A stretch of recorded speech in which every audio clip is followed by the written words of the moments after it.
নমস্কার। অনেক দিন পর আবার একটা অমৃত কথা পাঠ নিয়ে বন্ধুদের দরবারে হাজির হলাম। আশা করি সকলে ভালো আছেন আর গরমের মধ্যে একটা অস্বস্তিতে কাটাচ্ছেন। কিন্তু কিছু কিছু জিনিস আমাদের হাতের বাইরে থাকে, তাই আমরা সেগুলো নিতেও পারি না, ফেলতেও পারি না। যাই হোক, আমি অনেক অনেক দিন পর অমৃত কথা এলাম, কারণ কি আমি একটু লাইভ করছি। লাইভ করাতে আমার ওই দিকটা একটু টাইম চলে যাচ্ছে। আর কিছু কিছু জিনিস আছে, যেমন আমি লাইভে অমৃত কথা পাঠও করেছি, যার জন্য ভাবছিলাম যে একই জিনিস দুই জায়গায় করব, তারপরে আলাদা কন্টেন্ট করে উঠতে পারছিলাম না, যার জন্যে আমার আশা হয়ে ওঠেনি। কিন্তু আমি দেখলাম যে আমার অমৃত কথা পাঠের বন্ধুরা অনেক দিন বঞ্চিত। 3 সপ্তাহ মতো হয়ে গেল।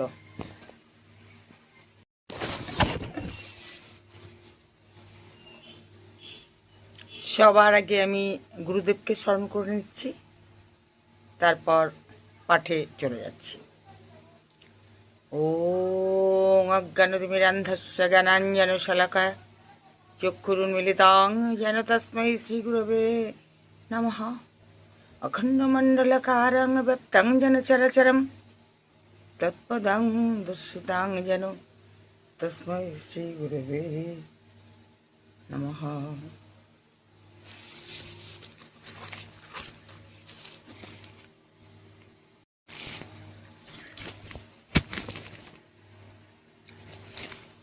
তুমি ভগবদোক্ত, তুমি ভগবদোক্ত, প্রভুর শরণাপন্ন, তাহার কৃতার উপর সতত নির্ভর করিবে, তার স্মরণ মনন যত দূর সম্ভব করিবে। তিনি তোমায় জ্ঞান ভক্তিপূর্ণভাবে দিবেন। তৈলঙ্গ স্বামী প্রভৃতি মহাত্মারা অন্য মার্গের সাধক। তাহাদের সহিত তোমার জীবনের ধারার তুলনা করিতে যাইলে অগাধ জলে মগ্ন হইবে। তাহারা তাহাদের জীবন, তাহাদের মার্গ তোমার জীবন ও সাধন পথ হইতে সম্পূর্ণ ভিন্ন। তুমি প্রভুর কৃপায় তাহার ভক্ত। নির্ভরতাই তোমার প্রধান ধর্ম। সর্বদা স্মরণ মনন এবং অবসর পাইলেই তাহার ধ্যান, জপ, প্রার্থনা, গান এই সকলই তোমার কর্তব্য। সময়ে তিনি তোমায় পূর্ণ ভক্ত, পূর্ণ জ্ঞানী করিয়া দিলেন। সময়ে তোমায় পূর্ণ জ্ঞানী, পূর্ণ ভক্ত করে দেবেন।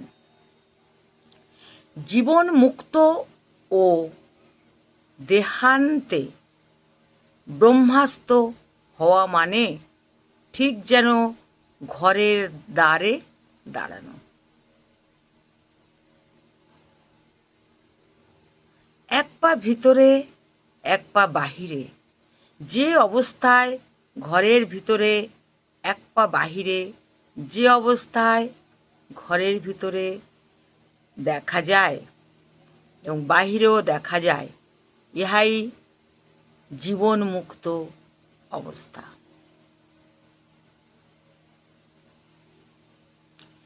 আর একেবারে ঘরের ভিতর প্রবেশ করাই দেহান্তে ব্রহ্ম লীন হওয়া। দেহান্তে ব্রহ্ম লীন হওয়া।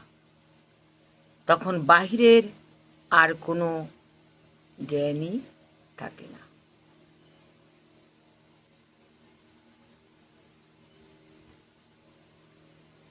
তুমি এরূপ সেরূপ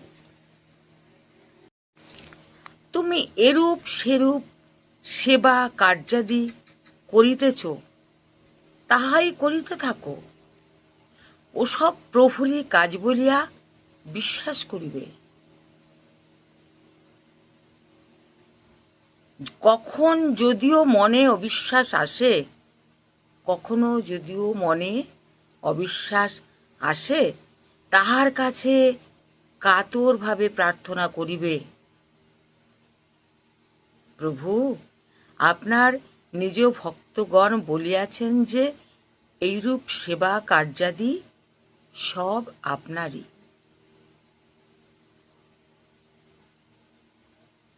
সুতরাং আমার এই বিশ্বাস দৃঢ় করিয়া দিন এবং আমাকে দয়া করুন।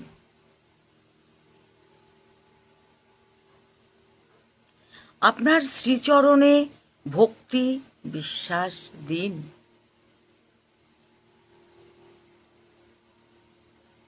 আমি জ্ঞানহীন, ভক্তিহীন, বিশ্বাসহীন, বলহীন, বুদ্ধিহীন, আমাকে দয়া করুন।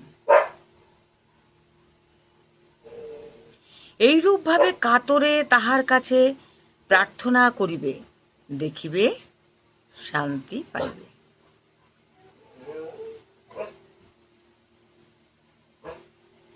প্রভু জীবন্ত জ্বলন্ত পাবক সদৃশ। প্রভু জীবন্ত জ্বলন্ত পাবক সদৃশ। তাহার শ্রীচরণে কাতরে প্রার্থনা করিলে মনের সব অজ্ঞান দগ্ধ হইয়া যায়। অপূর্ব একটা টপিক সকালবেলা। রাধে রাধে রাধে রাধে।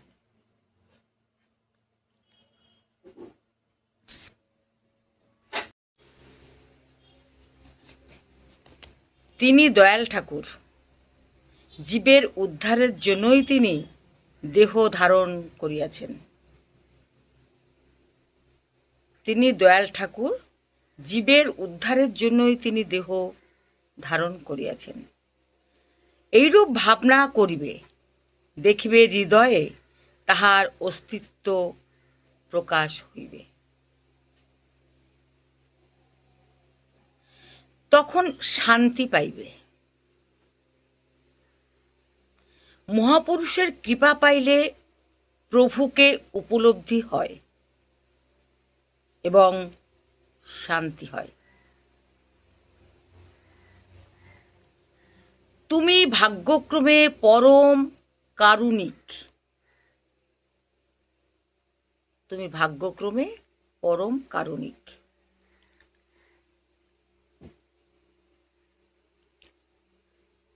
পতিত পাবন, ভক্ত বৎসল, যুগাবতার।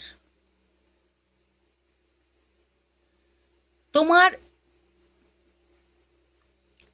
কলি কলুষ হারি, কলি কলুষ হারি, অর্থাৎ আমাদের তো কলিযুগে শুধু কলুষতা মানুষের জীবনে, সেই কলি কলুষ হারি। যুগাচার্য, যুগগুরু ভগবান শ্রীরামকৃষ্ণের শরণ গ্রহণ করিয়াছ। তোমার চিন্তা নাই। খুব প্রাণ ভরিয়া তাহাকে ডাকিবে, কাঁদিবে, প্রার্থনা করিবে। বালকের মতন কাঁদিয়া কাঁদিয়া প্রার্থনা করিবে, বলিবে, প্রভু, তুমি জগতের উদ্ধারের জন্য নরদেহ ধারণ করিয়াছ এবং জীবের জন্য কত কষ্ট সহ্য করিয়াছ। আমি অতি দিনহীন, ভজনহীন, পূজনহীন, জ্ঞানহীন, ভক্তিহীন, বিশ্বাসহীন, বিদ্যাহীন, বুদ্ধিহীন, প্রেমহীন। দয়া করি আমায় বিশ্বাস, ভক্তি ভক্তি, প্রীতি, জ্ঞান, পবিত্রতা দাও। রাধে রাধে। খুব খুব সুন্দর একটা টপিক আজ সকালে পেলাম, অসাধারণ। যে মনটা একদম কেড়ে নিল শব্দগুলো। আমার মানব জনম সফল হোক। হরি হরি বলো। এরূপ করিতে করিতে তাহার কৃপা হইবে,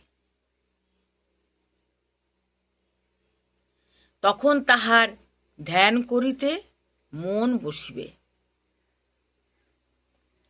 হৃদয়ে প্রেম উপলব্ধি করিলে আনন্দ অনুভব করিবে এবং আশার সঞ্চার হইবে।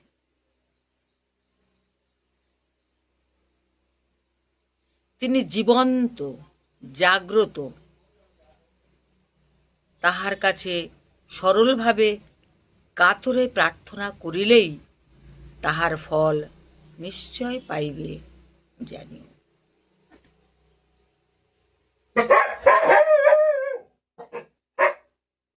পাঠ করলাম মহাপুরুষজির পত্রাবলী থেকে। মহাপুরুষজি অর্থাৎ স্বামী শিবানন্দের পত্রাবলী থেকে। নমস্কার, আজ এই পর্যন্ত।